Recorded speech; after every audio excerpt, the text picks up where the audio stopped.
Welcome everybody back to Boostin Motion, guys, and today I want to make a quick video about the last couple races that I had in the E63S. But before I get into the video, guys, first thing, shout out to my whole Boostin Motion family. Much love, thank you guys for your support. I know you guys have already hit the like button, and if you're new to the Boostin Motion channel, well, you've been probably catching the last couple videos. I'm a Nissan Infiniti enthusiast, car enthusiast, and also Mercedes E63S owner, formerly known as a C63S owner. Anyways, let's jump into the video. So, reason why I'm making this video is, if you didn't watch the last two videos, just go check on my channel. I pretty much took the E63S out to a scramble event, a road race event, and I ran into some issues. So I ran up against an M8 competition, unknown mods, and the car went into limp mode. Wasn't working at all, right? So, ended up scanning the car, and I got a P0087 code, which means low fuel pressure, high whatever fuel pump, which is a generic code, right?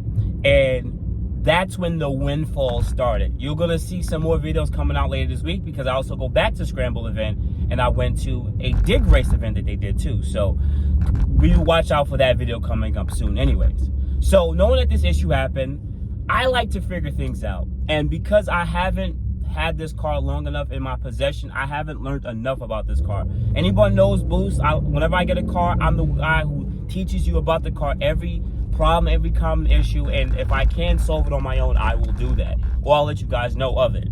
Cool. So I looked it up, and it seems like it's not a common problem for the Mercedes E63S, but for the Mercedes community, a P0087 code is actually quite common. And it definitely deals with the car picking up that the fuel pressure is too low for whatever reason that may be. Also, it may go with a corresponding a misfire code. I'm not getting that, and I never got any of those codes associated with that. So knowing that is the case, right? Give me a second, guys. I want to get hit. Yeah, knowing that that's the case, how am I going to solve this issue and deal with it? Right now, I drive the car, no issues. I can romp on the car, I can beat on the car, whatever. This issue only happens unless I am at full, wide open throttle, and the car is really going through gears. I'm not talking about 20 miles an hour, quick, spirited run. I'm talking about I'm on the highway, and I drop a gear, and I go. And I'm going full steam, and then it would possibly do that.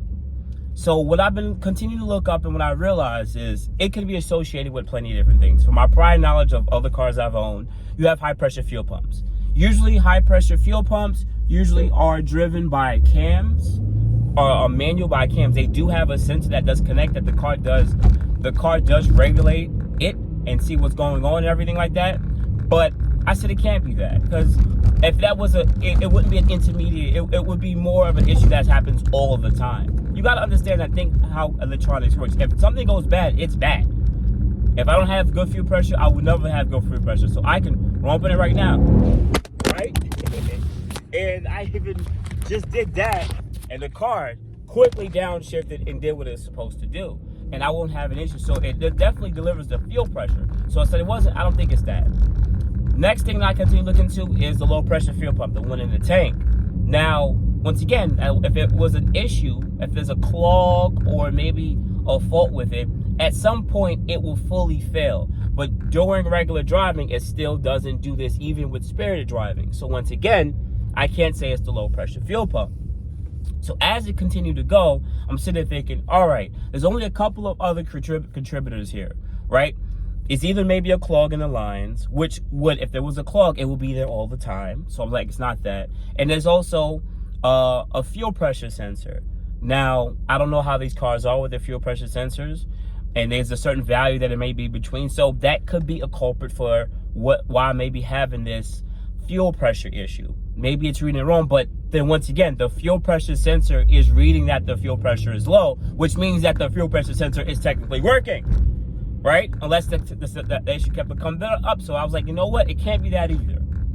So I kept on looking and reading, and I had to go into the W212 AMGs and look more into theirs. And what I found was something pretty unique, right? That it may be dealing with voltage, how much voltage the car may be getting. And one thing I realized with my car is, if I put it on auxiliary mode for not even that long, maybe 30 seconds, immediately I get the battery light. Like the voltage goes too low. So I'm sitting there thinking to myself, what if, just what if, the battery is going bad? Let me quickly explain. From what the guy was, the people saying in the forums was, with this car, he was talking about the W212, but he also was talking about W213. And the guy that had the issue, similar issue, was me. What he did was he did a data log and a freeze trace scan, and he realized that when you're doing a full pull in this car, that the battery voltage drops and amperage drops substantially on a pull, which means that the car is necessarily running on battery power rather than the alternator power, thus the car would have reduced voltage to certain parts, ECU, anything that uses volts. Listen, if you have less voltage going to the low pressure fuel pump, the low pressure fuel pump can't deliver enough fuel, hit enough amount of PSI for the high pressure fuel pump line. Thus, you will get the code. Now, one way to mitigate this issue is to change and put in possibly a new battery, right? Of course, I need a proper diagnosis. This is me just reading forums, but this is how it is, man. I've been born and raised in Nissan Infinities, and you have to diagnose things by thought and then actually go out there. Rather than me going by high pressure fuel pumps, low pressure fuel pumps, fuel sensors, no. Think about it. This car's a 2019. I'm in 2023. This is probably the original battery. Possibly, quite possibly, the battery may be going bad. But that doesn't mitigate the problem that may come up in the future. I don't know why Mercedes may design this car where on full wide open throttles, such as that it may switch over to just battery power doing the pulls, which would be super weird, or thus it reduces the amount of power that the alternate may deliver. It threw me off. So I'm going to continue looking more and more into it, right, guys? I'm letting you know that. But as of right now, if I drive the car, it's fine. I have no issues, no problems, even with the motor being blown in the path, the transmission messing up. It's doing its thing. But knowing that if I wanted to romp on it, that the car may go into limp mode, and I have to now clear the code and turn the car back on and everything will be fine, is annoying. And I'm not going to have a 600 horsepower car that can't deliver. What's the point of having that? I mean, I'm not using the power all the time. I could use it majority of the time like this. But even then, it's a problem that I know exists. And going out there to that event and losing like that on video to other cars that I probably could have beaten, I could have probably definitely beat the M8. When I raced the 1,000 horsepower E63S, of course I wasn't going to win. And when I ran the Supra, I didn't have any of those issues. With those two issues, it didn't exist, but with the other two, it did. So you'll learn more that the problem actually pops up in a future video. But knowing what I know now, is now for me to look into more of diagnosing this problem and looking more into it and see how I cannot have it pop up ever again. Some of you guys are going to say, take it to Mercedes, let them figure out. Listen, I would have to take it to Mercedes with it having the problem. The car doesn't have the problem right now. It doesn't. It's perfectly fine. I can clear the car, turn the car back off, turn back on, and it'll be gone. That's how weird of an issue it is. It only happens if I'm doing 60 to 130s. Think about that. How often am I going to be doing that? That means I would have to say, hey, let's do a 60 to 130 to the Mercedes place, drive in there with the check engine light, and be like, all right, figure this out. And they start the car up and they start it down. They're like, wait, it seemed like it fixed itself. And I'm going to have to tell them to change all the pumps, change all this other nonsense, just so they could try to get to the problem. And they're going to fix it, and they're going to be like, the car drives okay. Then I'm going to go and do a pull outside, boom, check engine light again. You guys need to figure it out. So, yes, your boy Boost has another issue that he's dealing with. And you guys don't already know, I have a lemon law case that I'm starting with this car. Let's see how that turns out. But, yo, it is what it is. And some of y'all want me to get rid of the car. I get it.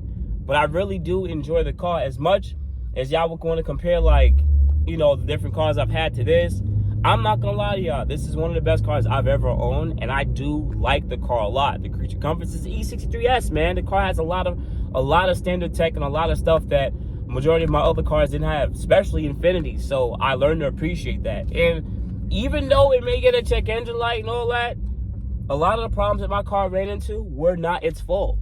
The motor didn't blow because the motor was weak. The transmission didn't blow because the transmission was weak. This is all because of everyone else's F up on this car. In this case, I don't know what this is. So hopefully we'll try to figure it out really soon, because your boy Boost still wants to continue to have fun with his car. So outside of that, guys, you have a good morning, good afternoon, good night. Thank you for always showing love to your boy Boost. Much love. I appreciate it. You guys have a good day. Thank you.